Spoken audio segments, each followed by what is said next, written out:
Kalau misalnya ternyata surveinya tuh yang lebih tinggi itu 03 atau 01, kira-kira akan ada nggak itu? Artinya mereka pernah melakukan hal yang sama kok.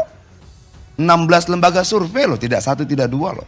16 lembaga survei tahun 2014 memenangkan Prabowo. Saya harus koreksi itu. Nggak ada seingat saya 16 lembaga survei yang memenangkan Prabowo. Justru kita yang selalu dipersepsikan berada di bawah Pak Jokowi. Bisa dicek deh. Nggak ada kalau 16 lembaga survei. Mungkin ada 1-2 gitu, saya nggak tahu ya. Lupa. Tapi nggak, kalau 16 lembaga survei pasti tidak. Bukan, ini di webnya PKS. Sudah 16 lembaga survei menangkan Prabowo Hatta. Ya nggak tahu. Kalau itu bisa diperdebatkan. Bukan, yang jelas, nggak artinya yang bahwa jelas 3 kali kalah Pak Prabowo gitu aja Pak Dian. bukan artinya gini loh. Kalau dibilang lembaga survei jadi ukuran, kurang banyak apa 16 lembaga survei itu? Kalau mau dibantah Fadly Zon ya dia bantah PKS aja itu, bantah semua berita yang ada di situ dan bantah semua lembaga-lembaga survei itu. Itu loh. Fadly Zon ini anggota DPR yang sangat vokal di periode yang lalu, tiba-tiba menghilang, rupanya lagi keliling dunia. Dan satu-satunya anggota DPR yang dapat fasilitas untuk keliling dunia. Kalau yang lain keliling daerah aja. Kalau satu ini keliling dunia. Ini kan cerita tentang 2019. 2014. Tadi bilangnya 2019. 2014 ada 16 lembaga Oh, survei. 2014. Oh, yang mau Nah, dibantah tadi yang mana? saya dengar tadi Nah, 2019. 2019 juga terjadi hal serupa. Gitu Nah, loh, tadi- dengan tadi- jumlah yang berbeda. Nah, tapi bahwa itu pernah terjadi. Kenapa sekarang tidak terjadi lagi? Ya. Itu pernah Bukan, saya tadi koreksi karena disebut di 2019. 14. Oke, kalau gitu clear. 2014 benar? Nggak tahu. Oh, malah. Nah, Karena di 2014 itu ada beberapa lembaga survei, ada yang memenangkan Pak Jokowi, ada yang memenangkan Prabowo. iya, gue yang gue sebutkan itu Tapi 16. tidak ada yang dominan, Pak. Seingat saya ya. Di 2014 itu ada yang memenangkan, ada yang tidak. Karena kan juga bedanya. Ada yang memenangkan, Ada. yang memenangkan Jokowi saat itu tidak banyak. Yang lebih banyak itu yang memenangkan. Mungkin ini kan ada surveyor nih Pak Kodari, mungkin lebih ingat nanti. Jadi langsung dilempar ke Pak Kodera atau kita teruskan? Itu kan pemikiran kalian kan, udah kita gabungin aja, pasti menang, gitu loh. Kagak juga. Saya kira, itu kan survei itu indikator.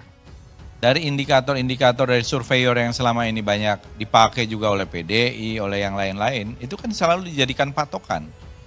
Belum tentu exact seperti yang dipatokan itu, saya kira iya. Enggak gini, Pak John, Tapi- bukan patokan. Dia cuma memotret. Iya, Ya, dia snapshot cuma pada saat itu. Jadi bukan patokan. Kalau Itu diralat dulu dong. Enggak. Dia cuma memotret. salah satu Oke. patokan dong. Enggak dong. Mana bisa patokan? Loh, Orang cuma kalau bagi partai politik itu tergantung bagaimana melihatnya. Itu potret pada saat itu adalah patokan. enggak bisa. Dia- Misalnya pada saat ini, Makanya kalau kemudian- mau misalnya naikin lagi, ya. Tapi bagaimana kan untuk kita, apa ada kita? 10 lembaga gini Fadly John, bahasa lu salah. Ada 10 lembaga survei. Oke, angkanya tidak ada yang sama, pasti nggak ada yang sama. Apakah semuanya patokan? Enggak. Dia cuma memotret. Tetapi output dari sebuah survei tergantung dari pertanyaannya.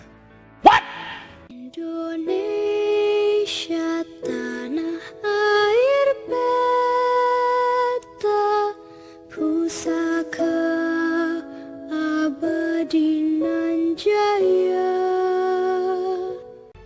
Guru Besar Universitas Indonesia atau UI dan Universitas Gadjah Mada atau UGM mengaku tersinggung setelah dituding terlibat dalam politik partisan. Prof. Susi Dwi Harjamti, Guru Besar UI, mengaku menjelaskan kritik dan petisi yang disampaikan oleh para guru besar kepada pemerintahan hari ini merupakan bagian dari rasa peduli mereka terhadap masa depan bangsa. Pada saat universitas dituduh ada kepentingan politik, narasi elektoral, pada dasarnya tuduhan yang tidak terbukti itu harus dibuktikan. Kalau pihak istana menuduh Universitas Guru Besar telah melakukan narasi elektoral, itu klaim, maka pihak istana harus menyertakan bukti kepada kami apakah klaim itu terbukti atau tidak, tegas Prof. Susi dalam Prime Time News Metro TV, Sabtu 3 Februari. Menurut Prof. Susi, sebuah negara yang mengklaim dirinya sebagai negara demokrasi tidak boleh terlalu banyak purbasangka. Sebab hal itu bertentangan dengan tindakan yang diharapkan oleh demokrasi itu sendiri. Sebuah negara yang mengklaim dirinya sebagai negara demokrasi tetapi terlalu banyak purbasangka yang digunakan atau dipraktikkan penguasa, dan purbasangka itu yang ditujukan pada rakyat, terutama kepada universitas, maka itu akan merusak demokrasi itu sendiri. Jadi, demokrasi itu tidak boleh banyak purbasangka.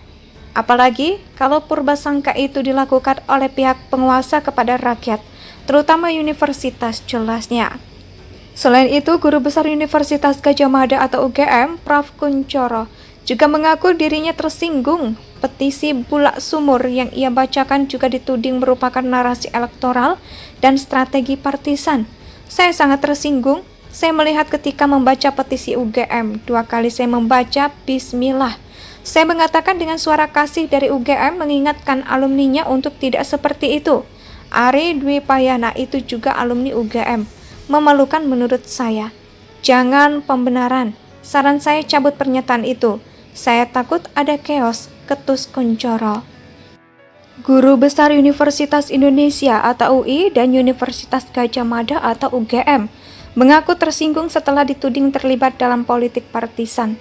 Prof. Susi Dwi Harjamti, Guru Besar UI, mengaku menjelaskan kritik dan petisi yang disampaikan oleh para guru besar kepada pemerintahan hari ini merupakan bagian dari rasa peduli mereka terhadap masa depan bangsa.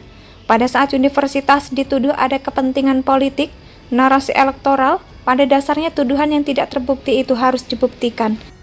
Kalau pihak istana menuduh Universitas Guru Besar telah melakukan narasi elektoral, itu klaim, maka pihak istana harus menyertakan bukti kepada kami apakah klaim itu terbukti atau tidak, tegas Prof. Susi dalam Prime Time News Metro TV, Sabtu 3 Februari. Menurut Prof. Susi, sebuah negara yang mengklaim dirinya sebagai negara demokrasi tidak boleh terlalu banyak purbasangka. Sebab hal itu bertentangan dengan tindakan yang diharapkan oleh demokrasi itu sendiri. Sebuah negara yang mengklaim dirinya sebagai negara demokrasi, tetapi terlalu banyak purbasangka yang digunakan atau dipraktikkan penguasa, dan purbasangka itu yang ditujukan pada rakyat, terutama kepada universitas, maka itu akan merusak demokrasi itu sendiri. Jadi, demokrasi itu tidak boleh banyak purbasangka. Apalagi kalau purbasangka itu dilakukan oleh pihak penguasa kepada rakyat, terutama universitas jelasnya.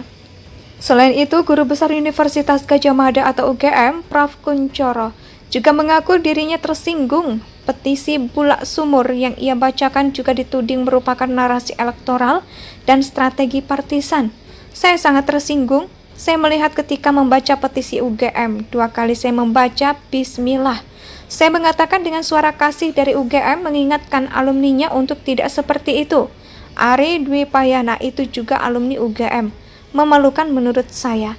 Jangan pembenaran. Saran saya cabut pernyataan itu. Saya takut ada chaos, ketus Kunchoro. Indonesia sejak dulu kala tetap dipuja-puja